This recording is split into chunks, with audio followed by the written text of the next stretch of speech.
거듭 말씀드리지만 오늘이 박근혜 대통령 특검에서 대면 조사하기로 합의했던 날입니다. 당초 합의대로라면 오늘 청와대 위민관에서 박근혜 대통령을 특검이 대면 조사를 해야 되는데 청와대에서 왜 특검에서 사전에 일정, 장소 등을 노출해서 SBS 8시 뉴스에 보도가 됐느냐 약속을 깬 것이다. 그래서 오늘 대면 조사를 무산시켰죠.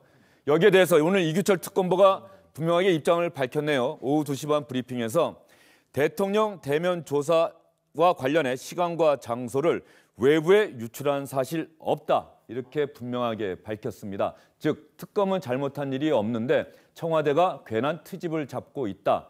그러면서도 앞으로 박근혜 대통령 대면 조사는 반드시 필요하기 때문에 앞으로도 계속 협의를 해나가겠다. 이렇게 얘기를 했습니다. 먼저 이규철 특검보의 오늘 브리핑 내용 들어보시죠. 조사 대상자가 현직 대통령인 점과 경호상의 문제 등을 고려하여 시간, 장소 및 방법 등 대부분의 사항에 대하여 대통령 측의 요구를 그대로 수용하였습니다. 특히 대면조사 비공개와 관련하여 사전조사 일정 등은 특검법 제12조에 따라 공개를 할 수 있음에도 불구하고 이를 공개하지 아니하되 조사가 완료된 후 상호 동시에 조사 시간, 장소 등 수사 절차상 이루어진 사항을 공개하기로 합의하였습니다. 특검은 이러한 합의에 따라 합의된 내용을 언론에 사전에 공개하거나 외부로 유출한 사실이 없고 특검 입장에서는 이를 공개할 이유도 없습니다. 이규철 특검보의 오늘 브리핑을 하는 어조가 그 어느 때보다 강경하게 들리는데요. 대면 조사를 둘러싼 특검과 청와대의 기싸움이 심상치 않아 보입니다. 김태현 변호사 그리고 SBS의 인광기, 이기성, 선임 기자 나오셨습니다. 세 분 어서 오십시오. 그리고 목요일마다 함께 하시는 분이시죠. 칼럼니스트 서민 교수도 나오셨습니다. 서 교수님 어서 오십시오. 네, 안녕하세요. 지난 일주일은 어떻게 보내셨습니까? 일주일 동안 시사 준비 열심히 했습니다. 예, 준비 열심히 하셨으니까 오늘 좋은 말씀 기대하겠습니다. 네. 예, 김태현 변호사. 이규철 특검보가 어제 기자들이 질문할 때는 지금은 말씀드릴 수 없습니다. 말몰타 사정이 있습니다라고 얘기를 했는데 오늘은 거의 작심한 것처럼 얘기를 했어요. 그래서 굉장히 강한 공세 아니겠습니까? 이제 그 이규철 특검보의 얘기를 들어보면 우리는 유출하지 않았다는 거죠. 그러니까 어제는 아마 청와대에서 그렇게 얘기를 했기 때문에 아마 그 SBS 단독 보도가 어떻게 보도가 되는지 아마 나름대로 특검 내부적으로 좀 조사를 해봤겠죠. 과연 어디서 샜는지. 그런 다음 하루 동안 조사를 해보고 아 우리는 아니다라는 아마 내부적인 판단이 있지 않았겠나. 그렇다면 특검 입장에서 봤을 때 우리가 아니라고 보면 남은 것은 청와대 아니겠습니까? 그러니까 특검은 아마 이게 이제 청와대가 소위 말하는 자작극이라고 하죠. 이 대면 조사를 좀 미루기 위한 청와대 측의 어떤 그런 역공작 아니냐 아마 이런 생각을 했던 것 같고 어제도 제가 말씀드렸지만 특검은 아마 그런 판단을 하고 있을 겁니다. 어떤 결과가 나오든지 간에 명분은 우리한테 있다. 우리는 수사를 하고자 하는 것이고 청와대가 압수수색을 형사소송법 조항을 빌미로 해서 거부했는데 대통령 대면 조사까지 이런 이유로 거부하게 되면 결국 명분은 우리가 줄 것이다. 그러니까 강한 공세로 하는 것이 맞겠다라는 아마 내부적인 판단을 한 것 같습니다. 그러면 여기서 일종의 진실 게임 같은 양상으로 진행이 되고 있는데 청와대 측에서 익명의 관계자가 분명히 특검팀에서 이 사전에 이 대면 조사 일정과 장소 등을 유출했다 이렇게 주장을 했던 거죠? 그러니까 지금 말씀하신 대로 양측의 진실 게임이 지금 본질은 딴 데 가고요. 그러니까 교통사고로 말한다면은 누가 잘못했냐, 신호위반했냐 이걸 따지는 것이 아니고 누가 멱살 잡았냐, 반말했냐 이걸로 나가는 지금 양상이거든요. 지금 여전히 청와대에서는 특검 측에다가 문제가 있다. 누군가가 특검 측의 누군가가 구체적으로는 특검보 중에 4명 중에 1명이 모 언론사에 그러니까 SBS의 조사 일정 등을 흘려준 것으로 알고 있다. 비공개 약속을 깨는 것은 신의 문제가 있다. 이렇게 해서 더 나아가서 특검이 완장찬 것 같다. 이렇게까지 얘기를 하고 있습니다. 그러면 여기에 대해서 오늘 이규철 특검보가 분명히 그런 일 없다라고 얘기했는데 구체적으로 좀 전해주시죠. 예, 특검 측은 굉장히 격앙된 분위기입니다. 이렇게 간다 그러면은 굳이 우리가 대면 조사를 할 필요까지 있겠느냐, 뭐 이런 얘기까지 나올 정도거든요. 구체적으로 이야기를 하면 청와대가 주장하는 이 정보 유출자가 정확히 누구냐, 이걸 밝혀라고 해야 되는 거 아니냐 하는 내부의 의견들이 있고요. 수사 대상자의 일방적인 조사 거부는 적반하장격이다. 이건 말이 안 된다 하는 거고요. 오늘 이규철 특검보가 구체적으로 이야기한 것을 보면은 다음 협상에서는, 그러니까 청와대하고 다음 이제 대면 조사에 대한 협상을 할 때는 이런 논란이 되는 부분들을 없애겠다. 그래서 여러 차례 기자들이 물어보니까 그게 무슨 의미냐 그러니까 그대로 믿어라. 그러니까 다시 말하면은 행간을 읽어보면은요. 다음에는 이제 공개 안 한다, 뭐 비공개한다 이런 거 안 하겠다는 거예요. 이제 공개할 거 다 하겠다는 거고요. 심지어는 더 나가서 대면 조사를 빨리 하느냐 안 하느냐가 이 특검 수사 기간의 연장 여부에도 관계가 있다. 그러니까 만약에 대면 조사 빨리 안 하면은 특검 조사 연장하겠다, 강력히 하겠다, 이거를 강하게 시사를 했습니다. 오늘 브리핑 과정에서 또 많은 분들이 알게 된 사실이죠. 특검법 12조에 따르면 특검은 수사 진행 상황상 국민의 알 권리를 위해서 필요하다면 얼마든지 그 내용을 공개할 수 있다. 이 내용을 오늘 이규철 특검보가 여러 차례 강조를 했습니다.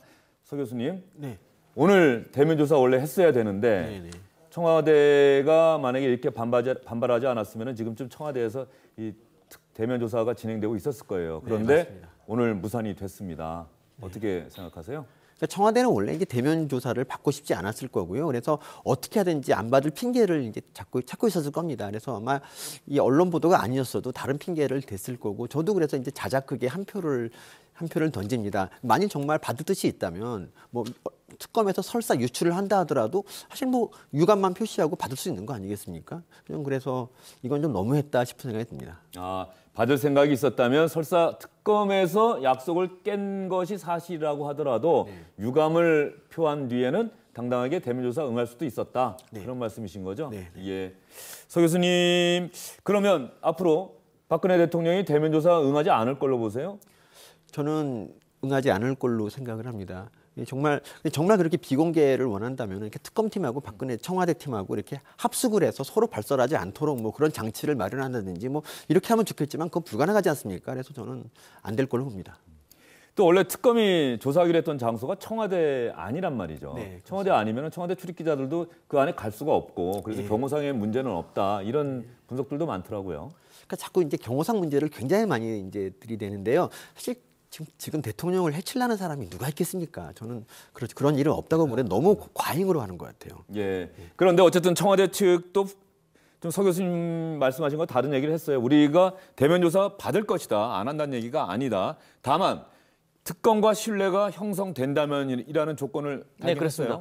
그 대통령 측은 항상 일관되게 주장하는 게 있습니다. 서 교수님이 뭐 안 받겠다 이렇게 얘기를 했는데 이쪽에서는 그건 대통령이 약속하는 것이다. 그리고 박근혜 대통령도 그 보수적 인터넷 매체에 나와서 얘기를 했거든요. 특검 대면 조사는 임할 생각이다. 그런데 이게 뭐를 얘기를 하고 있냐면은 지금 특검에서는 계속해서 수사 상황 같은 것을 언론에 유출하고 있단 말이죠. 그래서 이런 부분에 대해서 일단은 대통령 측은 흠집내기를 하는 것이다라고 기분 나빠하고 있고요. 지금도 이렇게 얘기를 하고 있습니다. 특검과 대면 조사는 계속 지금 조율 중이다. 일각에서 얘기하는 것처럼 뭐 전술이라든가 안 받으려고 하는 그런 것이 아니다. 그렇지만 헌정사상 첫 대통령 대면 조사인 만큼 예의를 좀 지켜달라 이렇게 좀 얘기를 하고 있는 거죠. 따지고 보면 청와대 관계자인데 지금 청와대 이 대면 조사 관련해서 특검과 협의를 하는 사람들이 박근혜 대통령의 대리인단이라고 그랬어요. 그러면 변호인이란 말이에요. 그러면은 이 변호인단도 지금 청와대 안에서 일하는 것이 아니라 자기 서초동이나 뭐 이런 데서 일하는 건 아니겠어요? 그렇죠. 이제 정확하게 이제 대통령과 어떻게 이제 협의를 하고 있는지는 아직까지 좀 알려진 바가 없는데 이건 형사재판의 대리인이지만 그 탄핵 심판의 대리인의 손범규 변호사의 인터뷰 내용을 보면 좀 상황은 다르지만요. 우리가 회의를 할 때 대통령이 이렇게 오시는 건 아니고 우리가 사실관계 같은 것들을 대통령에게 전화 또는 또 청와대 가끔 들어가서 확인을 하면 그건 그 확인해준 사실관계 가지고 우리는 법리적 검토를 한다. 탄핵 심판 이렇게 준비하고 있다가 손범규 변호사 얘기를 했습니다. 언론 인터뷰에서요. 그런 것을 유추해 봤을 때 아마 이 형사재판을 담당할 거로 보이는 유영하 변호사 같은 경우에도 뭐 대통령이 워낙 이 대면이나 뭐 이렇게 뭐 토론하는 거 별로 안 즐기지 않습니까?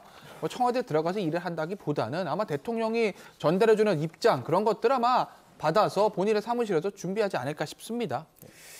오늘 이규철 특검보가 한 얘기 중에 또 하나 주목할 만한 부분은 박근혜 대통령에 대한 대면 조사가 반드시 필요하다라고 얘기를 했어요. 네. 이 얘기가 혹시 정말로 이제 대면 조사 하겠다는 의지를 밝히는 동시에 대면 조사가 만에 하나 무산될 경우에 대비한 사전 포석 아니냐 이런 분석도 가능할 것 같고요. 사실은 지금 대통령 대면 조사를 하는 것이 현직 대통령에 대한 대면 조사, 그 특검의 검찰의 대면 조사라는 첫 번째라는 상당히 상징성을 갖고 하는 거거든요. 사실 특검 입장에서도 대통령을 대면 조사해서 무슨 엄청난 진술이 나온다거나 증거를 새로 찾는다거나 사실 이걸 기대하는 건 아닙니다. 그렇지 않겠습니까? 그러니까 사상 처음으로 한다는 어떤 압박용이지, 그렇기 때문에 만약에 대면 조사를 청와대 측의 사정에 의해서 못한다. 그러면은 모든 그 책임이 꼭 특검에게만 있는 것이 아니라 청와대 측에도 넘어갈 것이다. 그렇기 때문에 자, 꼭 굳이 굴복해서까지 국어를 해가면서까지 그걸 굳이 꼭 성사시킬 필요는 없지만, 그렇다고 해서 특검에서 먼저 그럼 그만하자 이렇게 할 수는 없는 거고, 최선을 다해보고 만약에 안 되면 할 수 없다, 이런 입장인 것 같습니다. 네, 박근혜 대통령에 대한 현직 대통령에 대한 특검 헌정사상 최초의 대면 조사 하게 된다면 결국은 다음 주가 유일한 기회다, 이런 분석들이 나오고 있습니다. 앞으로 특검과 청와대의 추가 협의 상황 또 지켜봐야 될 것 같고요. 다음 오늘의 두 번째 말로 넘어가 보도록 하겠습니다.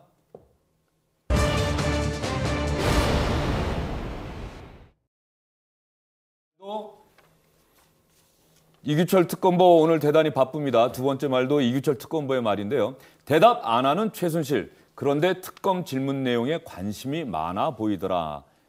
이 얘기가 뭐냐면요. 오늘 최순실 씨가 특검 소환에 순순히 응했습니다. 그동안은 안 나오겠다고 해서 체포영장을 발부받은 다음에야 억지로 끌고 나왔는데 오늘은 최 씨가 자기 발로 들어왔다는 거예요. 그런데 질문에는 답변을 하지 않고 있는데 특검이 하는 질문에 상당히 큰 관심을 나타냈다는 얘기인데요. 이규철 특검보의 이 부분에 관한 브리핑 들어보시죠. 최순실의 경우에는 오늘 그 자진 출석한다고 해서 소위 특검에서 상당히 기대를 하였습니다. 그런데 제가 들어오기 전에 확인해 본 결과 여전히 묵비권을 행사하고 있고, 다만 그 특검에서 질문하는 내용에 대해서 관심이 많은 것으로 알고 있습니다. 예. 이규철 특검보가 오늘 앞부분 대면 조사 때는 상당히 격앙된 어조로 브리핑하더니 최 씨 얘기가 나오니까 좀 웃음을 띠는데, 최 씨가 오늘 순순히 소환에 응한 것을 놓고서 여러 가지 분석들이 있었죠? 네, 그렇습니다. 그런데 아까 지금 이규철 특검보 그 브리핑하는 내용을 보고 우리가 추측할 수밖에 없는데요. 뭐 본심은 최순실 씨 외에는 아무도 모르지 않겠습니까?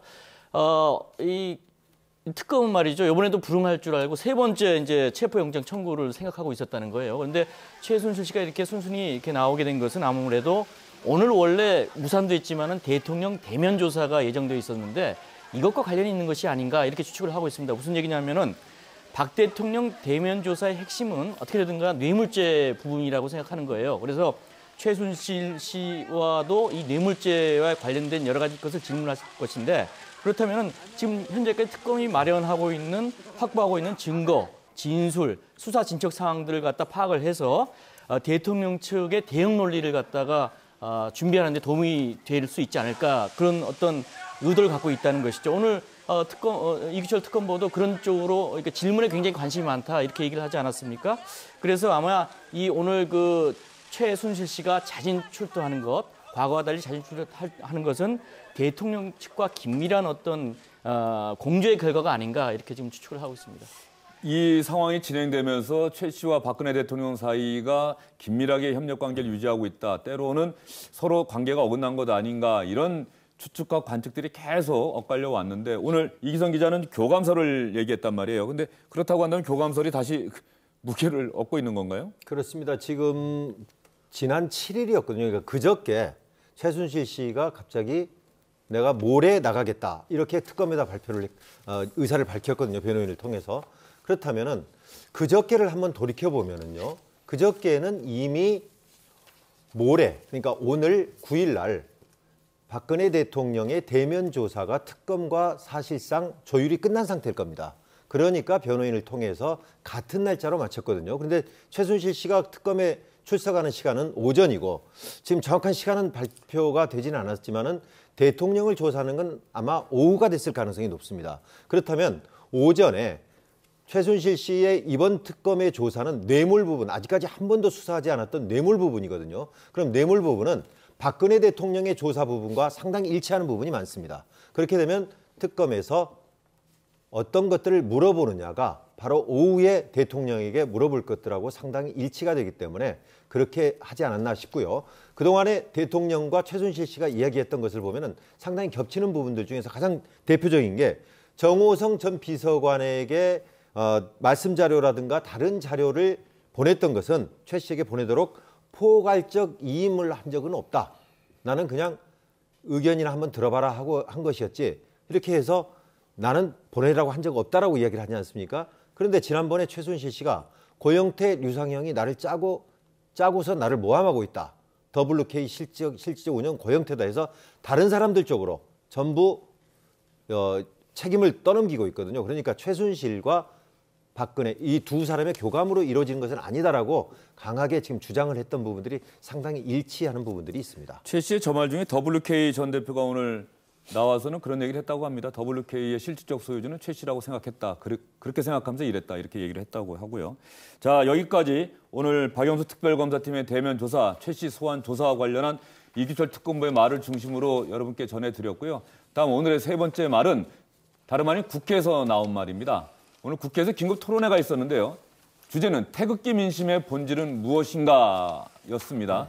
여기에 새누리당 의원들이 오늘 토론회에 대거 참여를 했는데 새누리당 의원들 김진태 의원 제외하고는 그동안 태극기 집회에 잘 참석하지 않더니 지난주 말부터는 참석하는 인원들이 부쩍 늘지 않았습니까? 그런데 이제는 태극기 집회와 관련해서 긴급 토론회까지 열었습니다.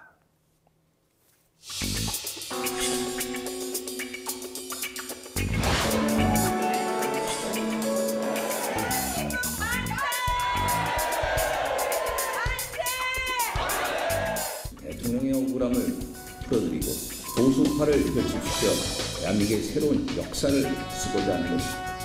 이미 그 역사는 시작이 되어 있습니다. 이 자리에 계신 여러분들이 역사의 주인공들입니다. 제가 촛불은 바람 불면 꺼진다고 했는데 그건 맞습니까? 틀립니까?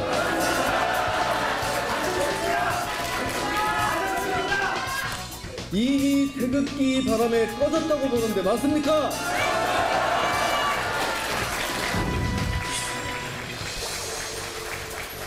먼저 저는 탄핵 기각을 확신합니다. 이 재판은 비이성적인 마녀 재판이요, 마녀 사냥이요, 여론 재판입니다.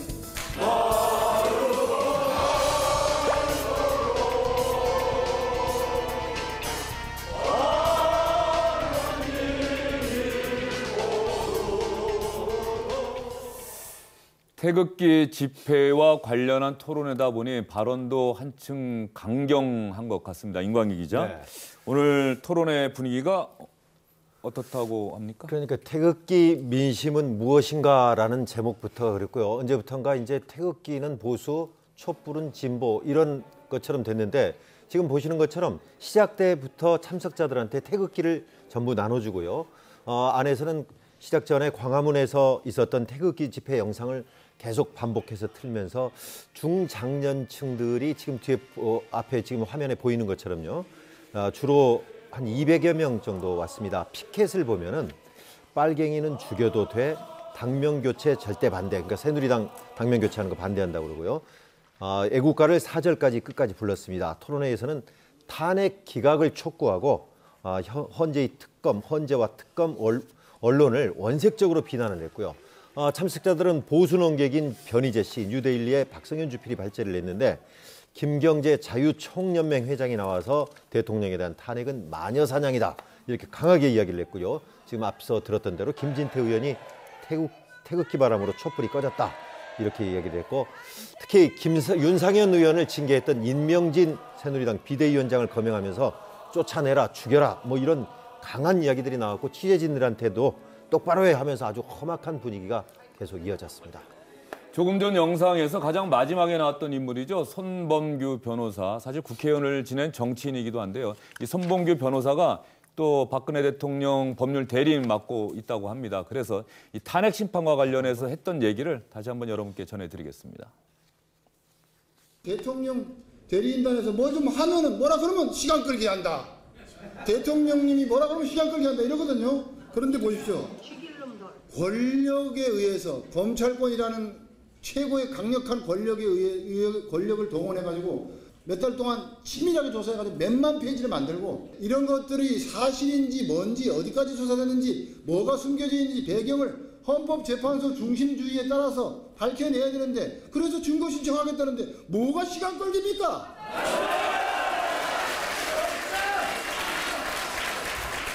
이러한 정당한 변론 활동, 정당한 증거 조사가 시간 끌기라고 한다면은 헌법재판소를 없애버리고 여론조사로 끝내버리면 되지 뭐하러 헌법재판소가 있어요.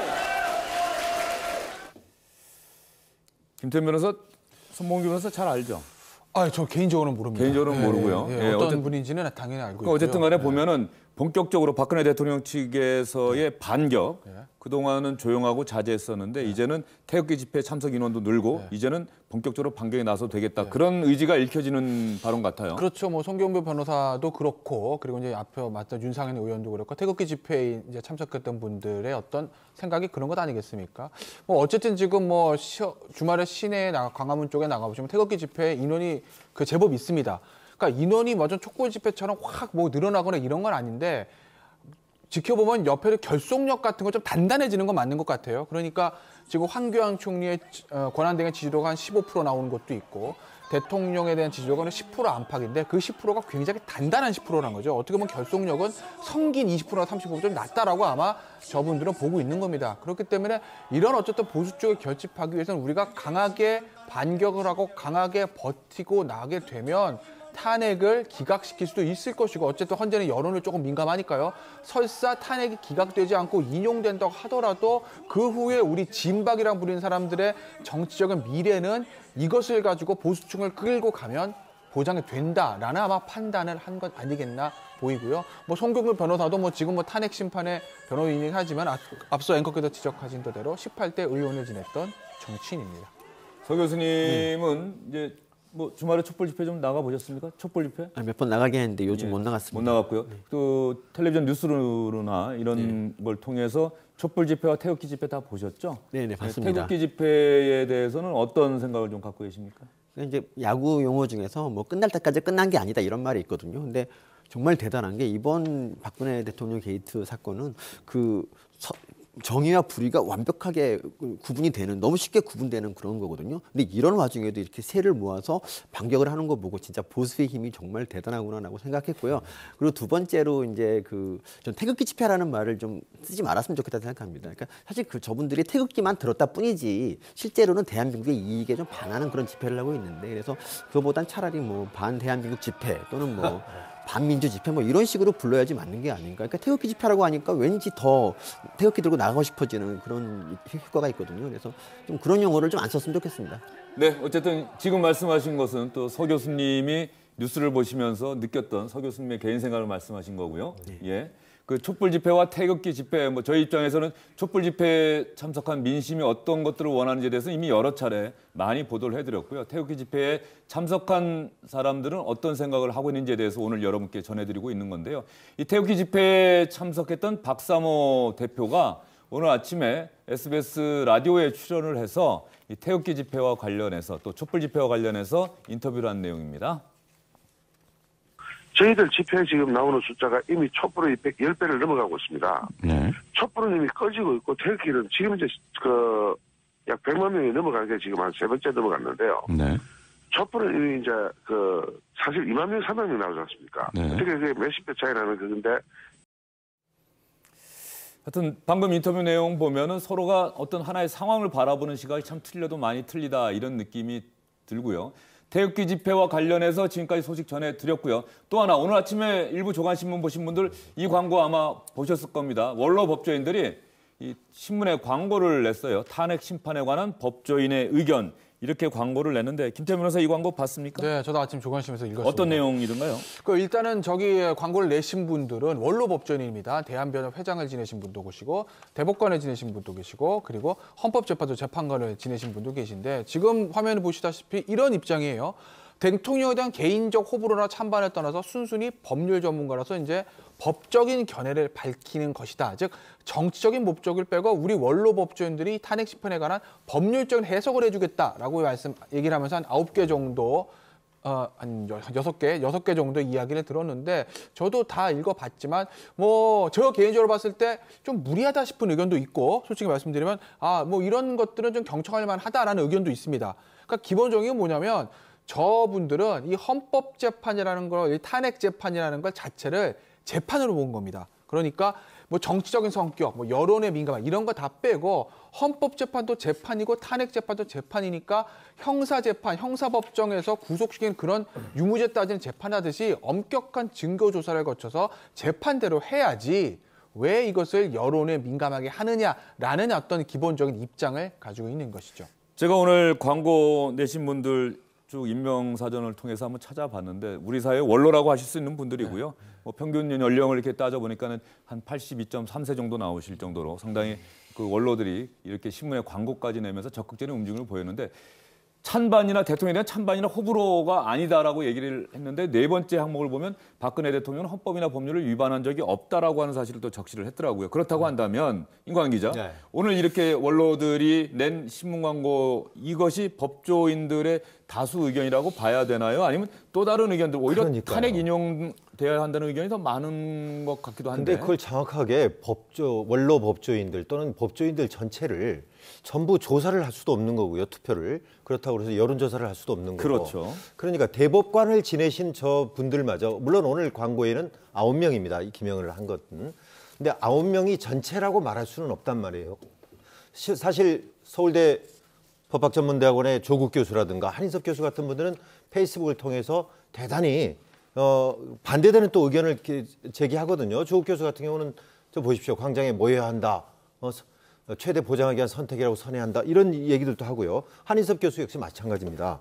이 탄핵 절차밖에 없다 이제는. 그래서 저렇게 정말 서울대 법학전문대학원 교수 그리고 대법관을 지낸 원로 법조인들 이런 분들마저도 저렇게 의견이 엇갈리는데 법을 잘 모르는 우리 국민들은 얼마나 많이 이 문제에 대해서 의견이 이렇게 다양하겠습니까? 그거를 어느 쪽이 많다 적다를 가지고 지금 따지기는 굉장히 어려운 상황인 것 같아요. 그만큼 우리 대한민국이 굉장히 진통의 시기를 겪고 있다 이렇게 볼 수 있을 것 같습니다. 네, 역시 중요한 것은 헌법재판관들이 어떻게 심판하느냐, 결정을 내리냐 하는 문제인 것 같은데요. 이 박근혜 대통령 대리인단이 오늘 헌법재판소에서 증인신문하면서 이 중복해서 질문을 계속 던졌다고 합니다. 그랬더니 이정미 헌법재판소장 권한대행 또 주심 재판관인 강일원 재판관은 그런 얘기를 했다고 해요. 핵심만 물어달라. 그리고 앞으로는 그 질문을 도대체 왜 하느냐. 중복해서 질문하지 말고 핵심만 물어달라. 신속한 재판 의지를 밝혔다고 합니다. 그동안 절차적 공정성을 더 중시하는 듯한 모습을 보였던 헌법재판관들이 또 신속한 재판 절차도 강조했다. 헌법재판소에서 오늘 벌어진 공개 변론에서 연출된 모습이기도 합니다. 자, 다음 지금까지는 그 박영수 특별검사팀과 헌법재판소 또 태극기 집회 또 일부 원로 법조인들의 광고 등을 통해서 오늘의 말은 과연 무엇이었는지를 여러분께 전해드렸습니다.